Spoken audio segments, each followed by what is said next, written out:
Welcome back to Coffee with Yvonne, a show for creatives and entrepreneurs.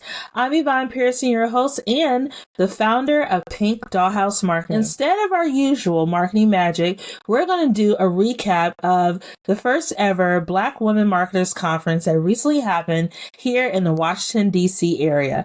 I'm really excited to talk about this because this is something that I've been looking forward to going to for the past couple of months. And now that the event has wrapped and I've actually had the experience of attending, I want to share with you, my digital audience, and my fellow Coffee with Yvonne friends about the experience and key takeaways that I have learned from the event, and also things I think that can help further amplify, improve, and grow the conference to the next level. So grab your coffee and let's chat. Ooh, I didn't do a good job this week. I'm going to keep it real with y'all. This is not my favorite concoction. So just to let you know, I did a French vanilla coffee, but I kind of made a mistake. Instead of adding milk, I did a Chobani sweet cream creamer, and then I added my cough drops in it. It don't taste good, so we're just gonna slide this to the side. I'm just gonna slide it to the side. Okay. So for this week's Marketing Magic episode, we're going to break down my experience at the conference. We're also going to talk about the Black Women Marketers Conference, what it's about and how it was created and its purpose. Then we're going to discuss those areas of opportunity. And then finally, why creating these spaces matter, especially as a Black woman who's been in marketing for 13 years. So first, let's get into what is the Black Women Marketers Conference. Market Hub 2025 is a 2-day marketing conference hosted by Black women marketers. This took place April 18th and 19th. So for those who need a date on their calendar, Easter weekend. This was in Arlington, Virginia, held at the Amazon HQ2 headquarters that recently opened in the Northern Virginia area. The goal is designed for diverse marketers, creatives, and entrepreneurs, offering hands-on workshops and sessions with topics like AI and communications, branding, and digital advocacy. The event emphasizes the practical learning and authentic networking, as well as community building. And for those of you who are watching on YouTube, hi! I am looking down at my screen because I bring notes to the conversation. I want to make sure that we're having an engaged and well-informed chat. So let's get into the conference experience. One thing, let me give the ladies behind, in fact, the whole team behind this conference, their flowers. The communication from the promotion to the actual day of the event lead up, it was clear. It was well branded. It was given the teasers that we all wanted, and it infused that cultural context that spoke to us in a way that only we can speak to each other. What I loved is when they noted that the conference was happening, they reached out using various channels. They gave promotion on social media to start amplifying awareness. Then there was also an opportunity to sign up for the newsletter to learn more when more information dropped about when tickets would go on sale or about teasers for speakers and workshops. Another thing I love in the pre-event comms is they gave the community an opportunity to participate. A lot of times with these conferences, just keeping it real with you, working in marketing, they tend to focus on speakers who have these big jobs, like the really important big jobs and things like that. And those of us who may have work that's just as important, but because it's not for a big company, like say a Nike or one of those big brands, you may get overlooked when it comes to speaking opportunities.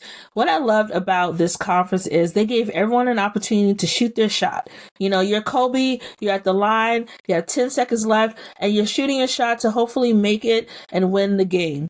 That's what this conference gave everyone. No matter how big or small your platform was, no matter how many years experience you brought to the table, you had a chance to submit a workshop or be part of one of the panels.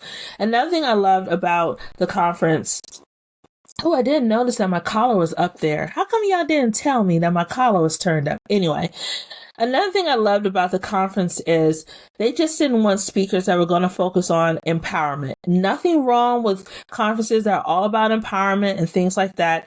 But as Black women in this field of marketing, specifically Black women, we are a lot of times the few or experience microaggressions in our field. And giving things like empowerment, while it's great, we really need the right tools. We really need the tools to remain competitive in these spaces and to make sure that when we come back from these conferences that we are bringing the right information to our teams who may have paid for us to attend this conference, and making sure that we are equipped to further lead those teams forward in the right direction based on the market trends. Another thing I loved when I got on site to the actual event, the on-site comms were darn near flawless.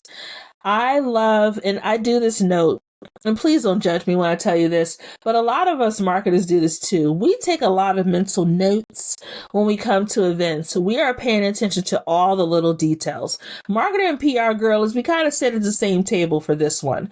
But when we go to an event, we're paying attention to the pre-event comms and the on-site experience. The on-site experience are the little things that people tend to miss. It's the directional signage. It's little things about where you can park, how far public transportation is in terms of walk or, Uber pickup and arrival places. Things like that are little things, are the details that tend to be overlooked. Also in that on-site experience are the teams that you choose to greet us when we get there. Is a team who's part of this event friendly? Are they knowledgeable about the things that are going on with this event? That makes us feel like we can actually enjoy the space that we're in and relax, right? And what I love about what the ladies did with the Black Women Marketers Conference is they were executing from the time that you walked in to the time that you left. Every team member who I engaged with knew what was going on. They were knowledgeable. They were able to have real conversations that did not feel surface level, in which they were receiving any feedback. They were actively engaging with the attendees and letting us know that we were seen in that space. Because sometimes when we go to these conferences, you can feel that it's a networking thing the moment you walk in the door.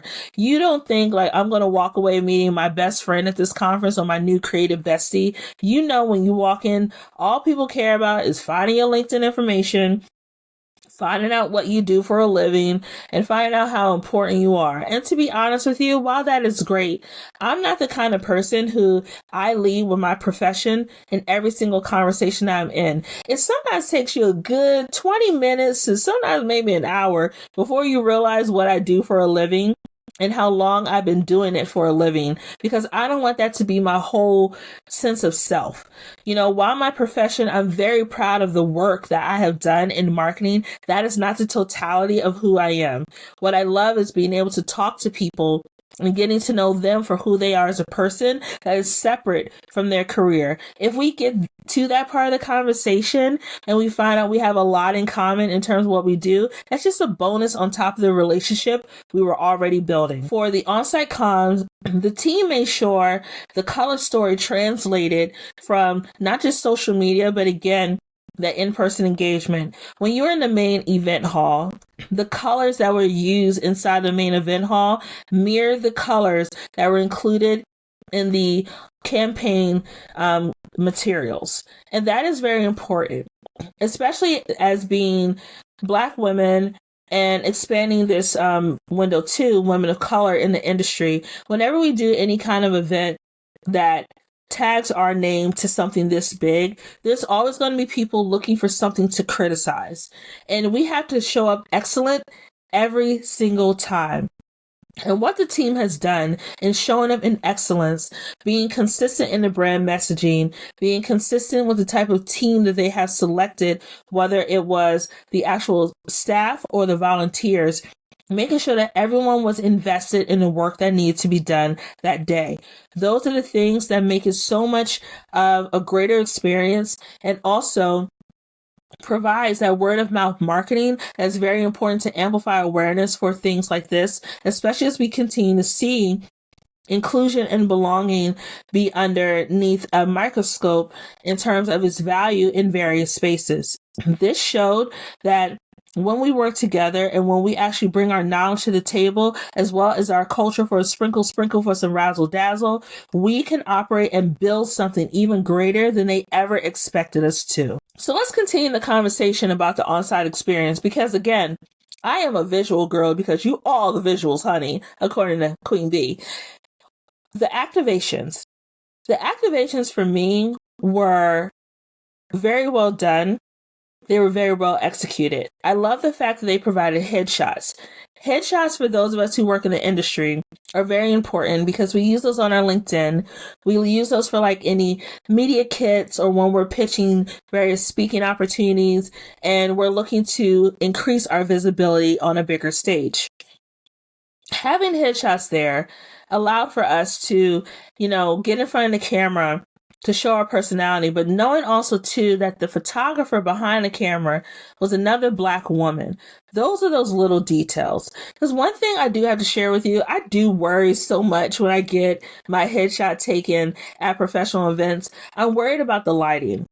I'm worried about, are you going to get all this melanin glow on camera correct? Or am I going to show up ashy? Am I going to show up too light? Or are you going to try to make me look like something I'm not? Am I going to look like Yvonne when this picture comes out? And what I love by them having a Black photographer, it affirmed that we see you and we understand the challenge that you may have experienced with having headshots before. But having a Black woman photographer who understands our skin tones and also set up the lighting to make sure that that lighting was correct was a beautiful activation that I enjoyed. I didn't get a chance to take advantage of it because I was too busy being all over the place, meeting people and having fun. But I did see a long line and people who are excited to have a professional photo captured from the event. Next is the interactive photo booth. Now, one thing I do love when I go to an event is an interactive photo booth. Don't give me something where I could do a GIF or a fun photo to share on social media. Like, it is a time because it gives you a chance to express your personality. They had set up this interactive photo booth where you saw a lot of group shots happening, people doing individual photos while we hyped each other up. But it was really great how they branded it as well. And then also you had various options for how you wanted to share the photo. Whether you wanted a print option, you wanted to scan a QR code to download on your phone, or you can have something we can even airdrop it if you did a group picture so everyone gets a piece of the memory. Another thing I love with the interactive photo booth that we all kept mentioning was how wonderful the lighting was. When I tell you that melanin was giving, honey, the melanin was showing up on camera. I love that this was even thoughtful for how they did the interactive photo booth. We all showed up in our beautiful glows with our melanin in this space that allowed for us to have fun, but also feel like it looked like us when we saw the final product. And then last thing for activation that I'll mention, they had a sportswear brand, but another brand that I am very familiar with because I have followed them on social media for quite a few years now, Black Girl Vitamins. Black Girl Vitamins had a table there where they were giving away vitamins and also information about their product. If you're unfamiliar with Black Girl Vitamins, please take a moment to review their content on social media as well as visit their website. But Black Girl Vitamins has created a voice and a brand message that is centered around wellness for Black women and our culture. They have vitamins around PCOS, also vitamins for those who are going through, perimenopause or menopause. They have probiotics. Probiotics, B12, hair, skin, and nails, and all the things. And what I love is the conference was not just centered around learning, but around focusing on our wellness as well. Because as Black women, taking care of ourselves is something that sometimes we need to do a better job about, myself included. But making sure that we're not putting our health on the back burner so we can show up as our best selves, whether it's at work, for our friends, or for our family. Now, let's talk about that networking. Again, the networking was, it's the culture for me. It's the culture, period. But the networking was just a wonderful piece added on to this experience.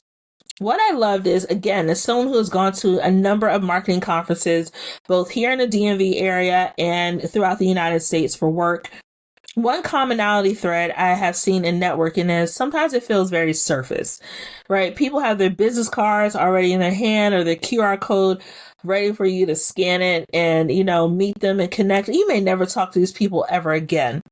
But this networking felt different. It felt like to give you an idea, coming to a family reunion and finally meeting all your cousins. Like, you knew you were related, but you didn't know that you had so much in common and how you were related until you were entering that space. And the networking for me gave me a chance to meet other Black women in marketing, because for those who have worked in the field, again, it could get very lonely. It could get very siloed for you not being able to work with other women who look like you, and often having to feel like you're carrying the culture on your back when it comes to, making sure that the ads are correct or the messaging is correct, or having to hold it down for the Heritage Month because your company doesn't know what to do because they're not tapped into the culture the way you are, or they have not done the work to make sure that they understand at a greater scale outside of their own lens. So from a networking perspective, even sitting down at the table, because I went by myself, I did, sitting down at the table and feeling welcome, feeling like you had a space to show up as your true self.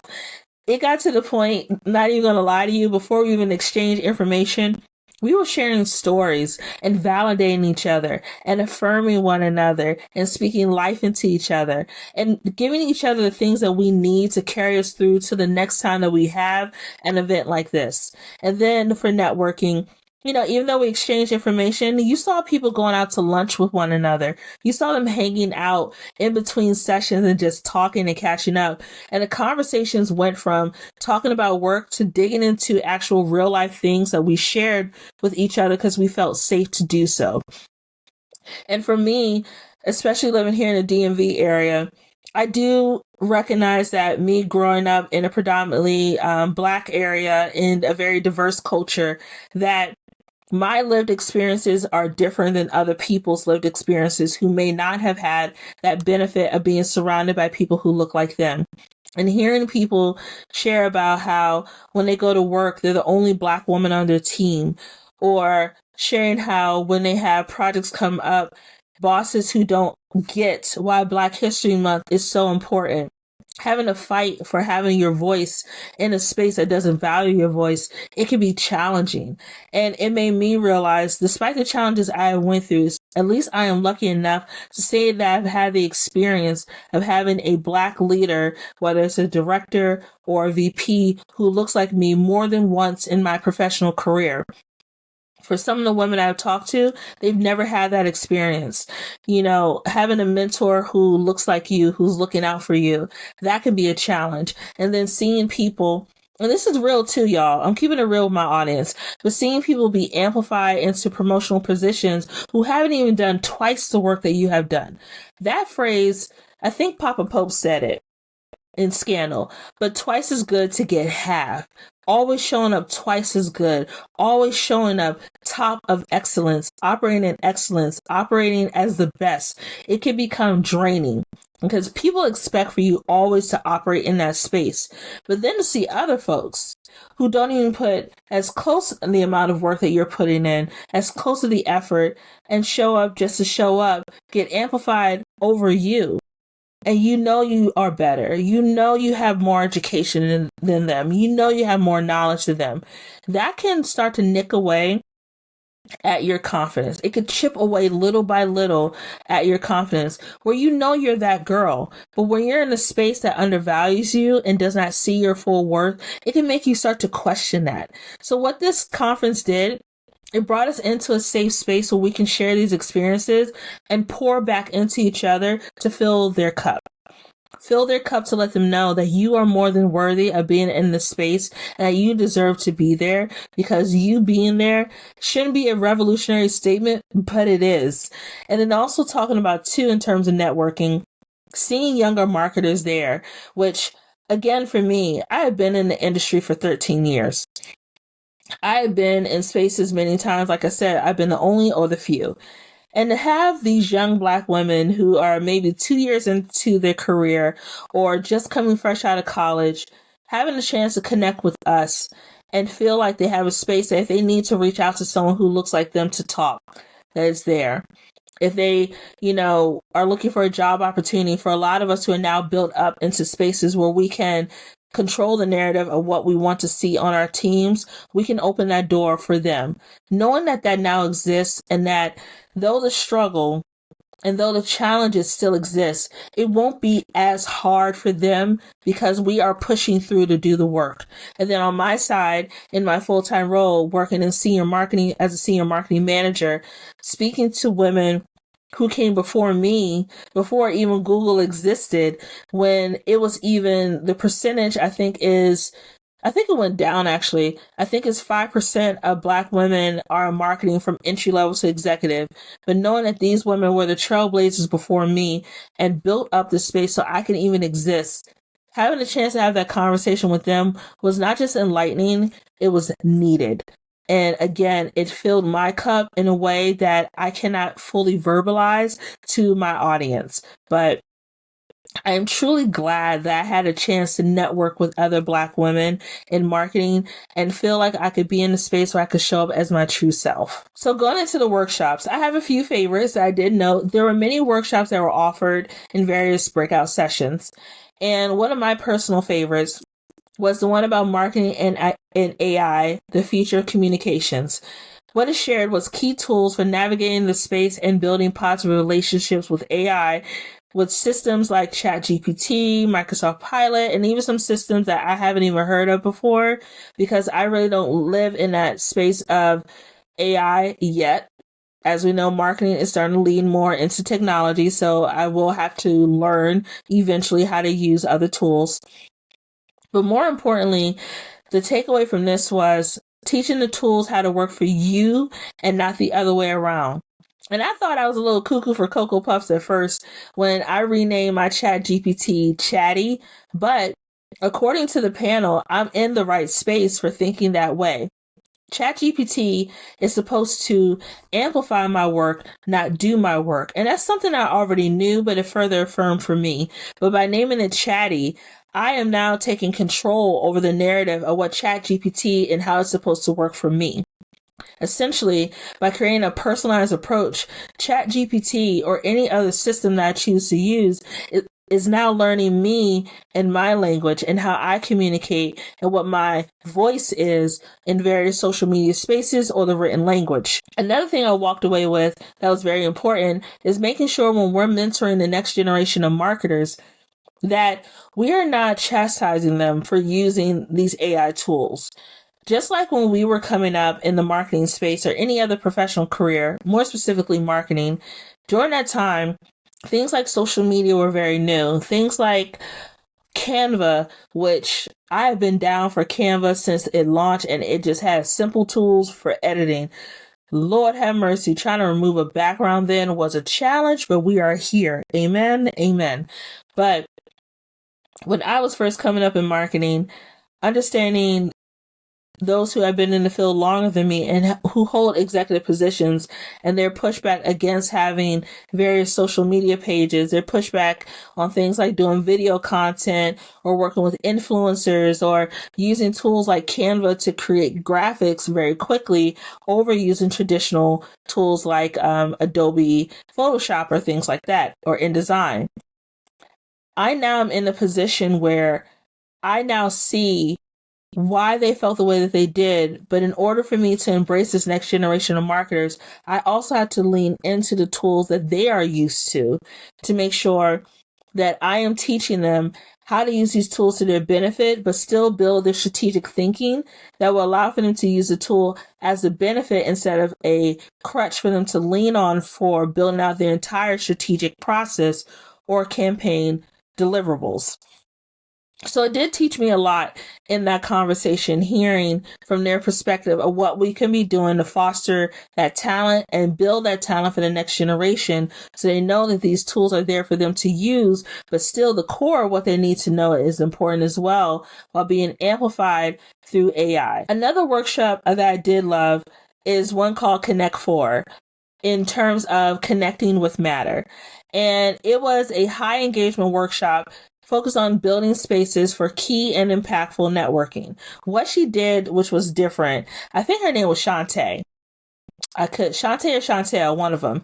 But what she did was different. She segmented us by our zodiac signs to build relationships. So she called us out by signs and had us come out. You know, of course, the Leos were the loudest in the room per usual, but I had to represent for my Cancers. for my fellow crabs. But once she put us into our groups, she allowed for us to then get into the space and gave us various prompts.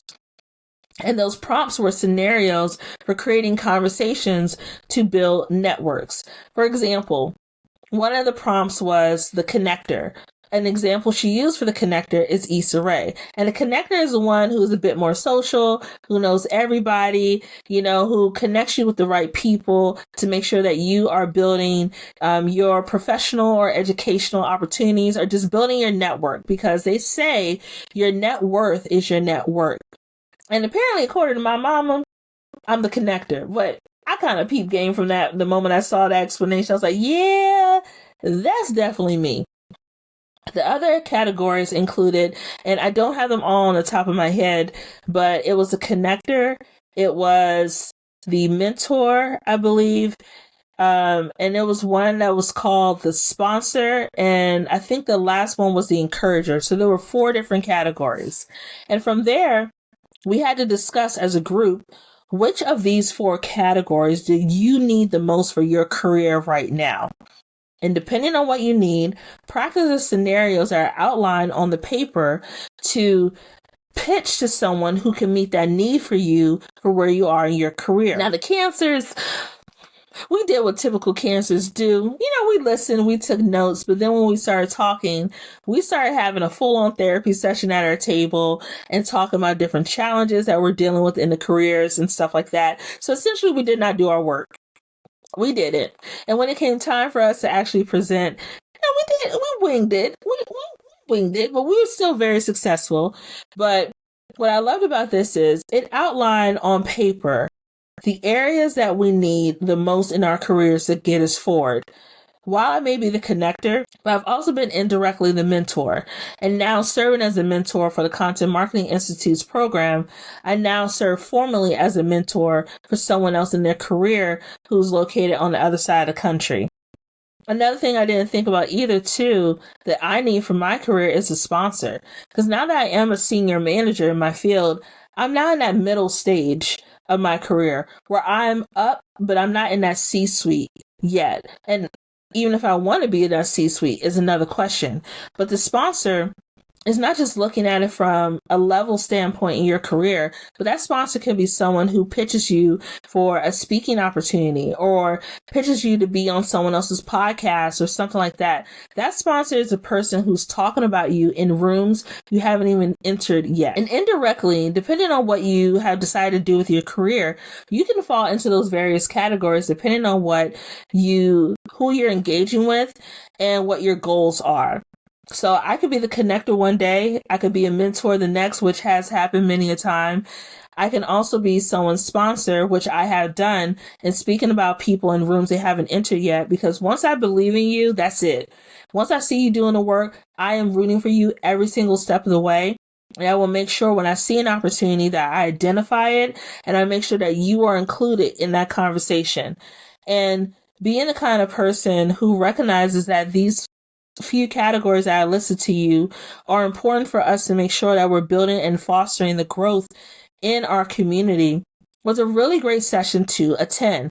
And I love the way that she broke us up into our zodiac signs, because there is, no matter how you feel about it, there is a commonality when you engage with people who are similar zodiac signs to you. There's a certain understanding that goes into speaking to people, because you don't have to, try to figure people out or anything like that. A lot of things that you have within you innately is also in them. So having that empathy is a very Cancer thing. Being very caring is a Cancer thing. But also we are leaders. Being cardinal signs, we are people who can take charge and take initiative. But we lead a lot with emotional intelligence. So I love the fact that she was very creative in how she broke us into those groups, and making sure that in those groups, by us being common signs or the same sign, that there wasn't one leader in our pack. I speak specifically for the Cancer table. There wasn't one leader in our pack. We all worked together to make sure that we were on the same page, and that even when we messed up by not doing our homework, we stuck together in our decision. No one threw each other under the bus. We made sure that no one was embarrassed, but at the same time, we were also cheering for each other when we went up to present out for our group. One thing that I did like about this conference was I saw a lot of people that I knew already in the industry, whether directly or indirectly. Like, for example, Marissa Potts, who owns her own PR company, Cook, which, he got a government name, but I know him as Cook, okay? He is a creative architect who's behind a lot of great initiatives here in the DMV area. And when I found out Cook was having a workshop, essentially a live podcast recording of his podcast with his team, I believe the podcast is called Creatively Speaking, I had to go by and support him. And the reason why I decided to leave this last in the workshop is it goes back into the whole tie into community. The thing with being in marketing, specifically being Black and Black women in marketing, is building community. I could have easily attended another workshop in which I could walk away some important things for me to bring back to my team, but I chose to support Cook because Cook has always supported me. And one of the main things is creatives, once you build that creative community, you stand 10 toes down for the people who stand 10 toes down about you. And what I want to say about Cook is he is someone who I'm also going to have on the podcast because we did an interview earlier this year. I can't wait for that episode to come out. I got to edit that, by the way. But one thing about Cook is when he puts his effort behind something, you can see that vision comes to life. And he puts 110% of his knowledge and his expertise. I haven't said this to him in person, but I should say that to him next time I see him. Cook gives me the energy that I see from someone like a Kev on Stage. If you're familiar with Kev on Stage started out just having a vision for what he wanted to create in terms of being a creative and creating content and building spaces for inclusive and creatives within various industries. He took that time to build, and now is seeing the fruits of his labor. It did not happen overnight. It took a lot of risk. It took a lot of long nights. It took sacrifice of his wife, Mrs. Kevin on Stage, to see that vision come to life. But he stayed persistent with it. He stayed true to his vision, started out first as a comedian in the gospel, like church space, and evolved from there, where now he has a show called Churchy on BET, and I believe on BET Plus they air the previous season. Similar to Cook. I can't tell you exactly how we met, but I think we met at a podcast event many years ago. I think more than 7+ years ago at this point. But Cook and I met, and at the time, I think he was working as a team member in the government, like more on the services side, right? And I was still a coordinator at my former employer at National Harbor. I worked in tourism marketing at National Harbor here in the DMV. And we connected, and it's been love ever since. And whether he's having something and I'm able to make it, whether I'm doing something and he's able to support me, it's never any question whether we're going to show up for each other. When we saw each other at the event, it was nothing but love the moment we saw each other. It was hugs, it was smiles, this and the other. It was catching up very quickly. And the first thing I asked him, because I saw it on his social media page, what time is your workshop? Because I wanted to make sure I made it there to support him. I wanted to make sure that he saw me show up for him the way we show up for each other in various things. So let's talk about those areas of opportunity while we get to close to the end of our episode. So areas of opportunity for the conference, and please let me let you know this as well. And I've already explained this to the creators and team behind this conference. These are not criticisms to tear down the work that you have built. They are not. Because one thing that we need to always recognize, criticism does not mean negative feedback, right? Areas of opportunity. When you're working on a marketing campaign, no campaign is perfect, no matter how much work you put into it. There's always an area of opportunity. When we identify those areas of opportunity, these are chances to help amplify and raise impact. And this conference is so impactful for what is done already in this inaugural year, including all the work that has been done before that, because the organization Black Women Marketers and Marketer Hub has held various workshops, various virtual networking events, and different things they have done to impact and change the culture in the right direction. This was their inaugural conference. So noting that, there is so much work that can be continued to be done to bring this even higher. So let's first start with partnership with local tourism. As a former tourism marketing girly, I'm always thinking about things about partnering with local tourism because that tends to be an area that is missed when it comes to conferences. When I worked as a senior marketing tourism coordinator for National Harbor, there was a program I created called Show Your Badge, and it seemed like low-hanging fruit. But in hindsight, the Show Your Badge program was a great way to drive business to local businesses in the National Harbor area, also including a discount for people who chose to support those businesses. It helped to drive business, it helped to drive awareness and that foot traffic. Otherwise, it is hard for people sometimes if you're coming from outside the area, you're unfamiliar with the city that you're going to. I'm the kind of person, whenever I go visit somewhere, I am very quick to Google or even ask people who live in that region or who have visited what is there to do, what is there to see, what is there to eat. But I think from a tourism lens, especially working in the field for about 5 years. Having some type of Show Your Badge program will allow for the conference to build relationships with those local businesses, as well, like I said before, cross-promoting those local businesses within the conference spectrum. You can have that included, like we did, on an event landing page, whether it lives on the key tourism page. For example, we were in Alexandria, so it lives on Visit Alexandria's page by partnering with them. Then you can also have it as a digital slide, a QR code that's available in the presentation slides that are up throughout the entire conference. You can also have it included with the workshop materials that people receive when they come in. So making sure that people are aware multiple times that these discounts are available. In terms of supporting the creator economy is having some kind of marketer's market. And this could be potentially a pop-up market to purchase tools or equipment. As a marketer, it can get expensive to do our career. We always need to upgrade our tech. We always need to have some kind of new selfie stick or tripod. I have at least 4 different tripods in my creator toolbox.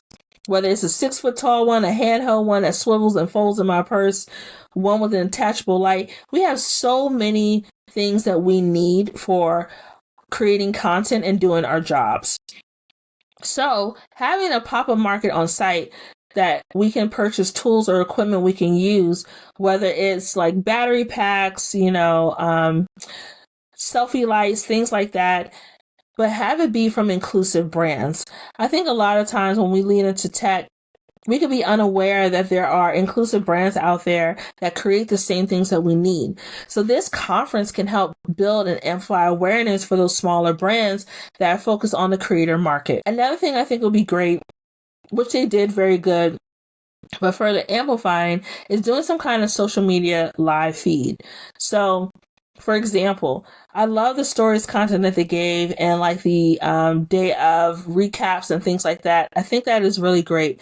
But maybe having an opportunity for those who may be at home watching live on social media, certain workshops, not all of the workshops, but certain workshops live on social, and giving them a sneak peek taste of what to expect if they choose to attend the conference next year. One thing, too, that I would like to know is specialty merchandise for attendees. This is something that we do for my organization. I work with ACS. For our conferences for the spring and fall, we offer a specialty lapel pin for those who are members of the organization. Now, thinking about this even further, the conference can create a specialty lapel pin for the first 50 attendees, or maybe for those who are members already of the organization. Further expanding that wellness focus piece that was already there with Black Girl Vitamins and the apparel brand. There could be things like a recharge station. So knowing that conferences can be very draining no matter how much energy you're giving to them, there could be a recharge station with like wellness items.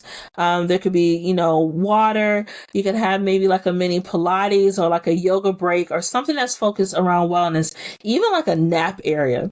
Because to tell you the truth, as much as I love engaging with my fellow marketers, we require a lot of energy.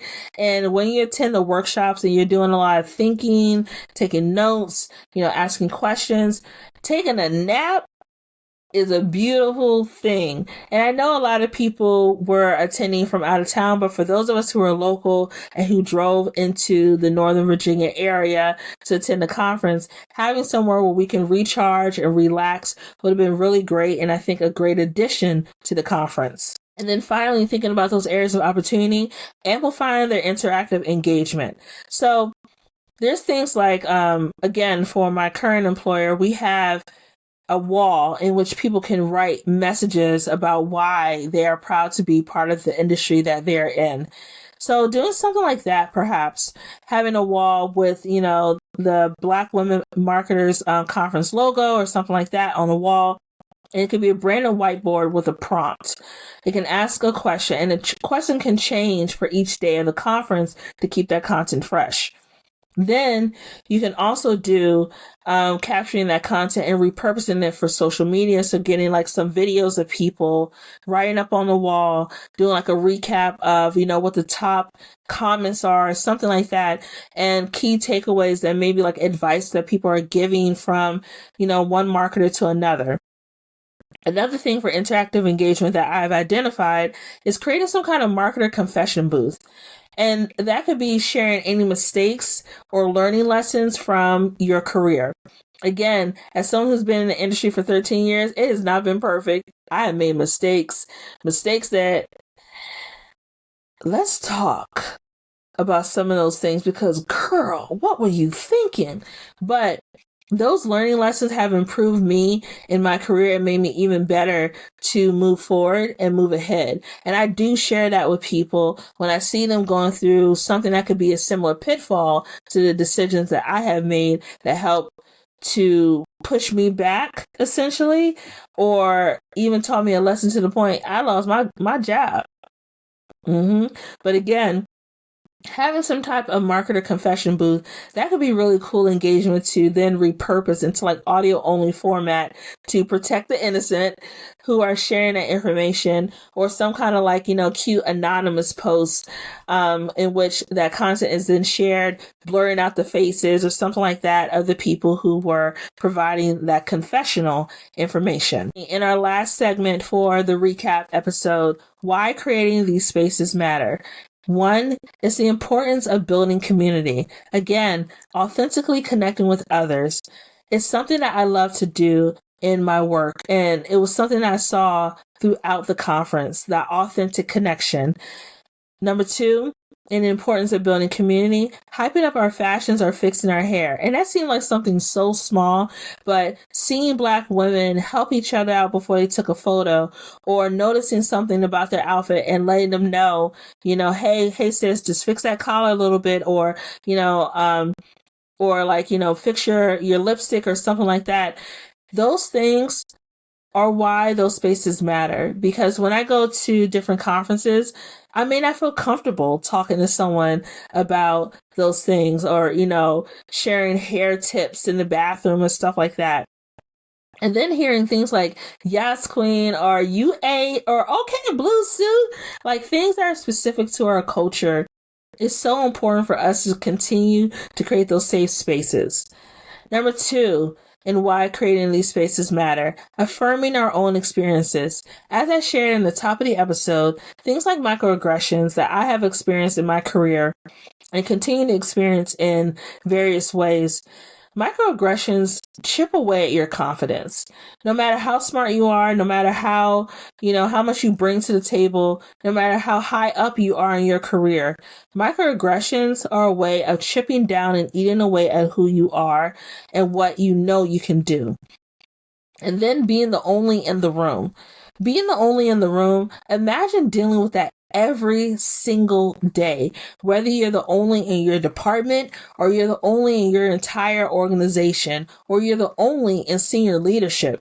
Having no one really there to be your support system who looks like you, it is a comfort to be in a room with people who look like you, who shared your experiences, that you don't have to over explain anything. They just get it. And that is something beautiful that this conference has created. And then finally, in our last two things, providing advice for younger marketers coming up in the industry. Again, as I mentioned in the top of the episode, seeing things like workshops led by Black marketers from across the industry, from AI to advertising, was so important. Because when I attend conferences, it is very rare I attend anything led by a Black woman or a Black person or a person of color. I even play a game, to tell you the truth. I play a game of spot the diversity sometimes when I go to conferences and I look at the speakers. And I scroll and I scroll and I scroll. And then when I stop, I'm like, okay, that's one. And I keep counting to see, out of all these speakers they have at the conference, how many of those people are people of color and how many of them are from the African American culture, right? Or the diaspora. It doesn't happen a lot. And when I went to this conference, seeing all the workshops being led by Black women was so amazing to witness. And I really think I was more engaged because I was seeing someone who looked like me up there sharing their expertise in a way that felt authentic and real for us. And then lastly, and underneath, providing advice for younger marketers, a chance to connect with seasoned marketers who were early adopters of a lot of leading sectors in the industry. Like I shared, one of my favorite workshops was about AI. Knowing that one of the people in the workshop was one of the leading charges behind AI and the work that she was doing, and knew people who were influential in building systems and structures in place that kept us in mind, was so great to hear.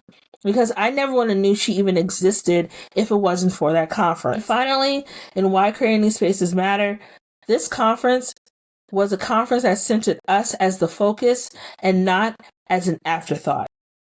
What I enjoyed was attending this event, seeing myself, seeing me centered in the narrative and not part of insert, cultural experience here as part of the overall programming that was offered for learning.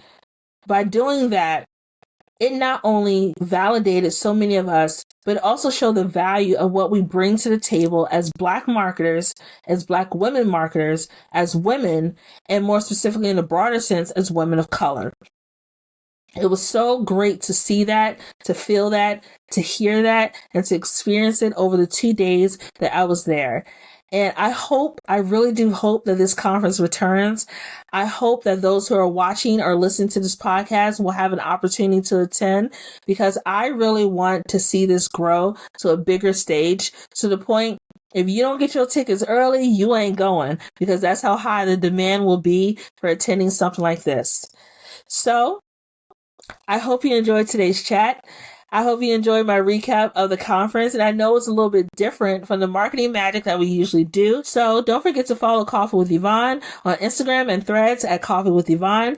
You can sign up for my newsletter to get personalized audio and video content, Coffee with Yvonne podcast episode teasers, and marketing magic breakdowns from your favorite campaigns by visiting the show notes. For my personal account to see who I am on a day-to-day basis, go ahead and find me on Instagram, TikTok, aka the Clock app, or fan base at Yvonne_creative marketer. To learn more about me and my business, go ahead and visit pinkdollhousemarketing.com to check out my website, or you can go to Pink Dollhouse Marketing on Instagram. You can slide into my DMs. That's cool. To my fellow creatives, remember to keep showing up, keep creating, and that your voice matters. I'll see you next time on Coffee with Yvonne, and I cannot wait to chat with you soon. Okay, bye! Coffee with Yvonne is produced and edited by Yvonne Pearson. Coffee with Yvonne is created by Pink Dollhouse Marketing. You can catch the latest episodes by subscribing to Apple Podcasts or wherever you get your podcasts.